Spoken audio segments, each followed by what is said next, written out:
Salut, bonne année à toi. Alors, quelles sont tes résolutions pour cette année 2021? Ouais, salut. J'ai pas de résolution, par contre j'ai une action à commettre maintenant, c'est ça. Salut tout le monde, j'espère que vous allez bien, très content de vous retrouver pour cette nouvelle année 2021. Et si tu trouves que j'ai l'air fatigué dans cette vidéo, c'est que j'ai eu un petit cadeau en fin d'année. Et du coup, j'avoue, je suis un petit peu déphasé, mais j'avais vraiment envie de vous faire cette vidéo parce que c'est le débat chaque année. Quelles sont tes résolutions pour 2021, donc pour l'année suivante? Et j'ai vraiment envie de vous donner en fait des astuces psychologiques et plutôt des routines, des habitudes psychologiques que vous allez pouvoir mettre en place dès 2021 pour justement réussir à réaliser vos résolutions de fin d'année. D'ailleurs, le mot résolution n'a aucun sens d'après moi et tu peux mettre en place des actions, c'est d'ailleurs la première chose dont on va parler dans cette vidéo, des actions chaque mois, chaque semaine pour réaliser tes objectifs tout au long de l'année. C'est d'ailleurs l'habitude numéro 1 que je voudrais évoquer avec toi, c'est de trouver un objectif mais surtout de mettre en place des routines. Le problème avec les résolutions de fin d'année, c'est que oui, d'accord, je veux perdre 20 kilos l'année prochaine, j'ai envie de trouver l'amour, j'ai envie de gagner de l'argent. Le problème avec ça, c'est que c'est un objectif, mais qui n'engage pas d'action. Et donc, le problème avec les objectifs, c'est que ça te pousse à procrastiner. La procrastination, c'est de remettre les choses au lendemain. Et bon, ok, c'est mignon, hein, l'objectif, moins 20 kilos, mais c'est comme une citation Facebook. C'est beau, c'est motivant, mais ça n'implique pas d'action. Et du coup,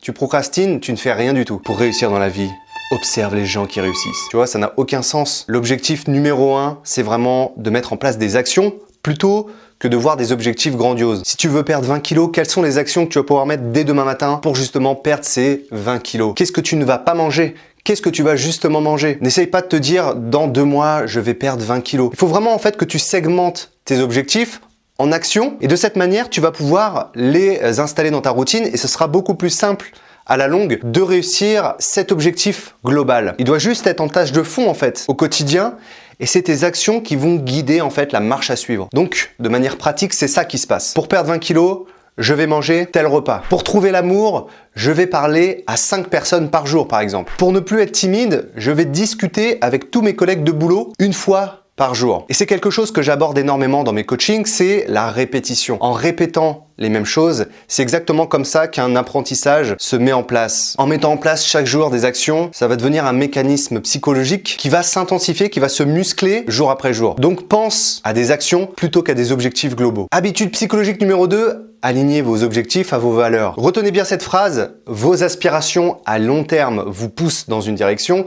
alors que vos actions à court terme vous poussent dans une autre direction. En fait, ce qui se passe, c'est qu'on est souvent tiraillé par l'attrait de la récompense. C'est-à-dire que quand on veut réaliser quelque chose, on va souvent décider de choisir l'objectif sur le court terme. C'est-à-dire, ok, il y a un gros gâteau devant moi, je vais le bouffer, on verra plus tard par rapport à mon sport, par rapport à la perte de poids. Mais on a du mal en fait à visualiser sur le long terme parce que ça demande beaucoup d'efforts et que c'est beaucoup plus flou. Contrairement à un gros gâteau qui va être en face de toi, c'est beaucoup plus concret. Donc le meilleur moyen de réaliser un objectif sur le long terme et d'éviter justement de chuter jour après jour, c'est de connecter l'objectif à des valeurs profondes. T'as pas envie de perdre du poids pour justement réussir sur Instagram. C'est pas vraiment quelque chose qui est connecté à tes valeurs. Par contre, tu peux perdre du poids pour être en bonne santé. T'as pas envie de trouver l'amour parce que tu veux juste niquer avec tout le monde. Tu veux trouver l'amour parce que tu veux vraiment avoir une famille, partager et prendre du plaisir avec les gens. Ça a quand même plus d'impact psychologique et du coup ça te connecte à quelque chose qui est beaucoup plus profond en toi. Et tu as envie de te faire des amis non pas parce que ça serait cool d'avoir des potes, mais parce que tu es quelqu'un de drôle et que tu as envie de partager ton humour. En connectant tes valeurs à tes objectifs, tu vas vraiment sceller quelque chose de plus profond à l'intérieur de toi, ce qui va te pousser à agir sur le long terme. Et enfin, habitude numéro 3,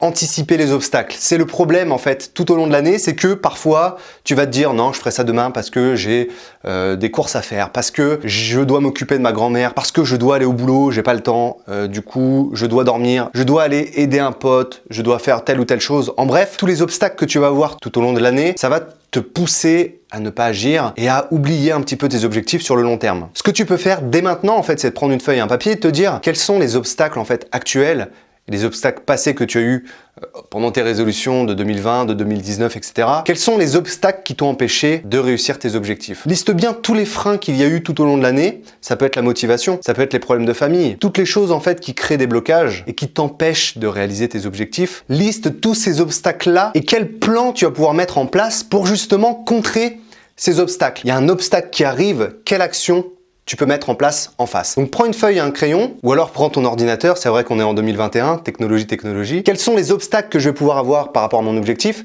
et quelles sont les actions que je vais pouvoir mettre en place pour justement contrer ces obstacles.